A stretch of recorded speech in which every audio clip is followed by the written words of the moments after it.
Now in the SNES version of the game, the biggest drawback was the stubbornness of Nintendo not allowing Acclaim to include the gore in the game. A lesson that they would learn too harshly by being outsold by the Genesis version of the game. It's funny how money will change your stance on whether or not you're going to include gore in the game.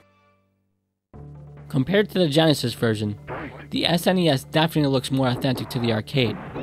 The character animations are smoother than the Genesis, and the color scheme is more vibrant, making it closer to its arcade counterpart.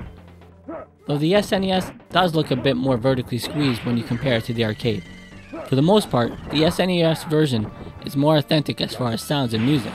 The music sounds a lot more like the original arcade tracks, though they are slightly altered. In contrast to the Genesis version, all the speech in the game is present in this port. The controls in the game, while not horrible, are pretty sluggish. They're just not as responsive as to the arcade or Genesis versions, but they are leagues better than the Sega Master System. There feels like there is a second delay in all the moves you do. In an effort to tone down the violence, Acclaim changed 3.5 of the fatalities in the game. Johnny Cage no longer punches your head off. Instead, he looks like he's tickling you with his foot. Yeah, I know he's supposed to be kicking through the guy's chest, but it doesn't look that way. Sub-Zero will now freeze you solid, then break your frozen body apart, very similar to his fatality in MK2. Raiden will not just electrocute you until you turn into dust. And instead of ripping your heart out, Kano rips out, I just don't know. It's a great thing. Since the blood was turned to gray sweat, I have no clue what he is supposed to be holding. The pit level is clean as a whistle, and there are no dead bodies lying around. Fighting Reptile in this version is pretty easy. Instead of waiting for shadows to cross the moon, whenever you're at the pit, you just have to obtain the double flawless, not used block, and do a fatality. One animation sequence that was missing from the SNES version was Goro opening his arms and yelling. He would only flex his muscles. This was sorely missed, especially since every other version of the game contained it. Hell, even the Sega Master System version had it. The endings of the game were pretty sad. They just had your character standing there posing in front of their statue at the Warrior Shrine as their story crawls up. I am sure they could fit the real endgame pictures in there. It couldn't have been that hard. Now the Sega CD version I have mixed feelings about. It could have easily been the best port of the game. It takes what was good in the Genesis version and just improves on it. The biggest drawback of the game was this.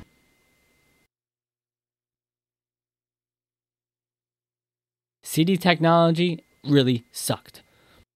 The in-game loading was horrible, and really made what could have been a great port a really distracting game. I mean, it even had to pause and load prior to doing a fatality. Loading issues aside, the port is actually pretty decent. Right from the get-go, you have access to all of the game's gore. There's actually blood in this version, where blood wasn't present in the arcade version. There is blood above the skeleton in Goro's lair, and a lot more blood on the spikes in the pit. The characters' animations have been improved by adding frames of animation. However, the overall graphics of the game are really the same as the Genesis version. All the speech from the arcade game has been added to this version, and the music tracks are arcade accurate. Well, sort of. For the life of me, I have no clue why this is. Almost each stage's original music has been switched to another stage, meaning you'll hear the courtyard music on Goro's lair. How hard could it have been to sync track 1 with stage 1? Why did they bastardize this game like this? It just doesn't make any sense. Another problem is that the dramatic music that plays before doing a fatality has to load.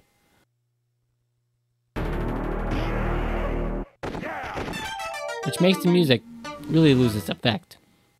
Gameplay is exactly the same as the Genesis version, which was solid to begin with, so no alterations were needed.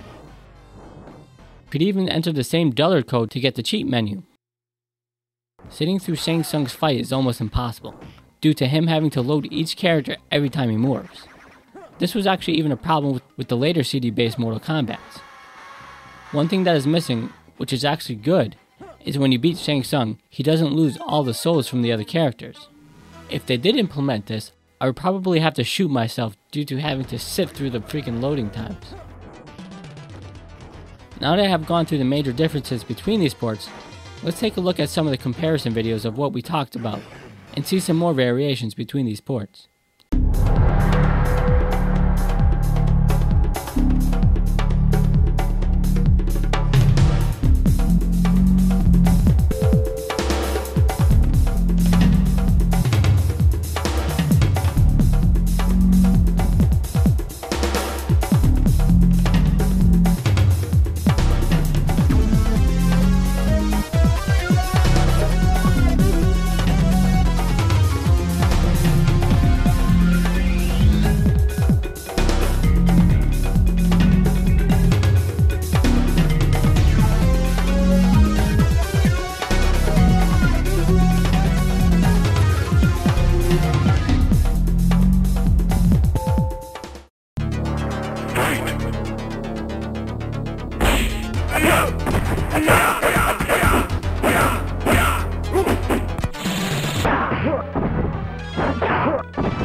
Now there are some other variations, but those are the major ones. As for the best version of the game, it's really hard to say. You really have to base it on personal preference. I grew up on the SNES version, and it'll always be kind of special to me. You couldn't convince me that any other version was better. If you were to ask me now, it would be a tie between the SNES and Sega CD. Even though it has horrendous loading, it contains the best of both the SNES and Genesis versions. I welcome every person who sees this review to discuss this. Please visit www.retrowaretv.com, where you will find a forum on this subject, and join us next week as we continue with our 3-part Mortal Kombat review and take a look at Mortal Kombat 2.